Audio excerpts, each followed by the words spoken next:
நீ தபத்திற்கு போவதெல்லாம் சரியப்பா. சரி. வியாச பகவான் சொன்னது நிச்சயமாக ஒருபோது போய் போகாது. ஆனால் நீயோ பெண்ணுக்கு கல்லன் பிடமிடுவது காரணம், பூத்தியா கல்லன் கொடுவிடுவது காரணம். அது உருளைக்கு சேலை கட்டிருந்தால் கூட அது ஆனா பெண்ணு அவிழ்த்து பார்க்காம இருக்க மாட்டேன். நீ என்ன உனக்கு எண்ணிலடங்க ஆற்று ஒருபடி ஆற்று மனதை கூட உனக்கு இருக்கின்ற கூத்திய மரங்கள் எல்லாம் முடியாது. நீ தேடி போற இல்லையோ பொம்பளைங்க உன்னை வந்து பலாக்காயில வந்து ஈ முக்கிற மாதிரி உன்னை வந்து முப்பாங்க அழகா பார்த்து.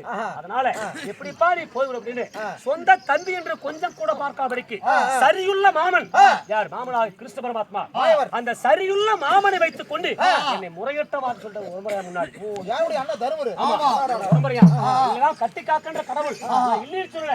அவன் இல்ல அப்படின்னா நாங்க யாருமே கிடையாது சொல்ல. சிறிங்க விடத்திலிருந்து எங்க அப்பாவாவைய பாண்டவண்ணன் மடிக்க பொழுது அன்றிலிருந்து இன்று வரையில காப்பாத்துறது கடவுள் தான், உலகத்து கடவுள் தான், மறுக்கல.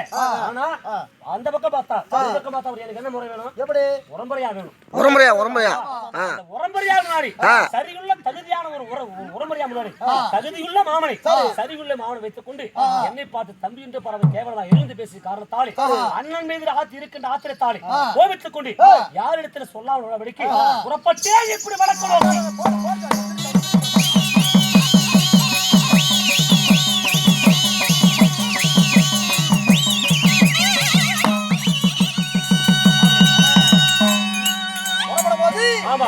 அப்படி வடக்கு நோக்கி போகும்போது அண்ணாராவியே தர்மர் மீது இருக்கின்ற ஆத்திரத்தாலே என் விஜய காணிபத்தை எடுத்து அதிலே பானத்தை போட்டி ஒரு இரண்டு வனத்தை ஒரு பானம்.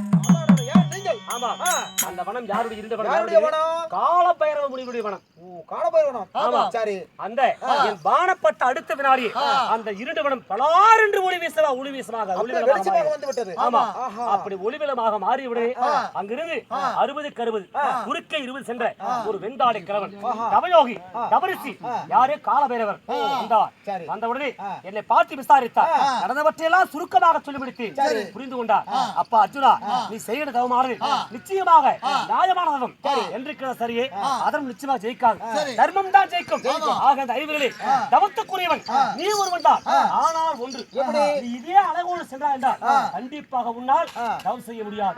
ஏனென்றால் நீ போகின்ற வழியில் எத்தனையோ பெண்களை பார்க்கலாம். நீ நாடி போக வேண்டாலும் உன்னை பார்த்த பல பெண்கள் தேடிலே ஈமைப்பது போல உன்னை வைப்பார்கள். அதனாலே உனக்கு பெண்கள் மீது காமம் அதிகம். உன் காமத்தை எல்லாம் எடுத்து அபராதுரைக்கு அடைக்கலமாக கொடுத்து விட்டேன். பெண்கள் மீது இருக்கிற ஆசை எடுத்து அபராதுரைக்கு அடைக்கலமாக கொடுத்து விட்டார். அப்படி உடுத்து கட்டுக்கட்டாக நீரிழிந்து காய் வஸ்திரம் வேர்த்தரித்து ரங்கோடு திருப்பாத்திரம் பாதக்குருள் பஞ்சாத்திரம் சுத்தாட்சமாலை புலித்தோல் இவற்றெல்லாம் அணிவித்தார். அணிவித்து அர்ஜுனா, ஒரு காலத்தில் அந்த படையிலக்கண சிவனுடைய மனைவியாக உமா பார்வதி தேவி உன்னுடைய முதில் இருக்கின்ற மச்சரேகை பார்க்க ஆசைப்பட்டாரா? அதனால அந்த மச்சரேகையை மறைக்கணும் அப்படிங்கிறதுக்காக முருகன் ஏறக்கூடிய வாகனமாக மயிலரை எடுத்து என் மச்சரேகையை மறைப்பதற்காகத்தான் இந்த மயிலரை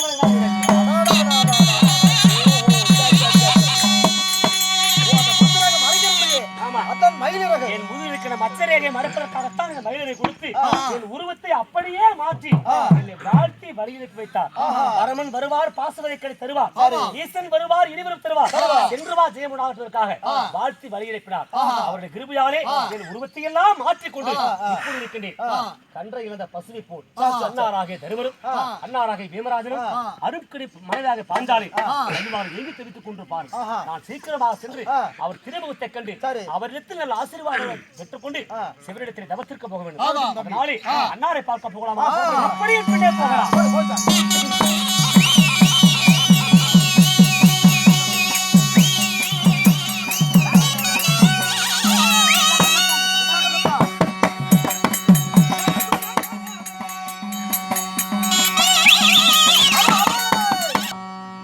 என்ன ஒரு ஆச்சரியம்! ஆனால் அழகமன்னன் பார்ப்போம் ஆசைப்படக்கூடிய இந்த அர்ஜுனனா இந்த கோலத்தில் நிற்பது என் கண்ணை நானே நம்ப முடியவில்லை. பார்த்திவா சுவாமி, என்ன ஒரு அடக்கம், என்ன ஒரு அமைதி. பார்ப்போரெல்லாம் பாரதம் பேசக்கூடிய இந்த அர்ஜுன மகாராஜன் இந்த தவ வேடத்திலே இருப்பதை பார்த்தால் கண்களை என்ன நம்ப முடியவில்லை.